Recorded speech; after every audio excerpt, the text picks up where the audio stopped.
I get a lot of calls from my clients, and one of the first things they ask me when they're writing a contract is, well, what do you think about this appraisal waiver? And I'm like, well, it may be possible, but we really need to get the address of the property. We need to get all the information based on the contract and then run it through our automated system to see if we actually can do an appraisal waiver. Well, no, Tom. My agent told me we had an appraisal waiver. I said, oh, what you're talking about is the right to terminate due to a low appraisal or due to the appraisal. So that's a little bit different.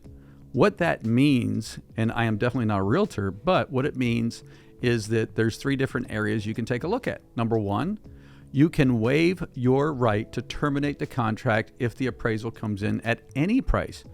Meaning if you've got a $400,000 contract price, then the appraisal comes in at $360,000, you buy it for $400,000 and you pay the difference. That's one way to do it. The other way is a partial waiver of right to terminate, which means that you can terminate the contract if the appraisal comes in at $380,000. So if it came in at $360,000 to $379,900, then you can terminate the contract, okay? Or you can renegotiate. And then the third is that you have so many specific days in order to terminate the contract once the appraisal comes in based on a specific price.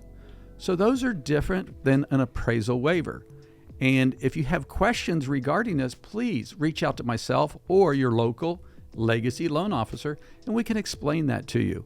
But it's definitely not the right to waive an appraisal completely. That's only if we put it through an automated system. Hope that makes sense.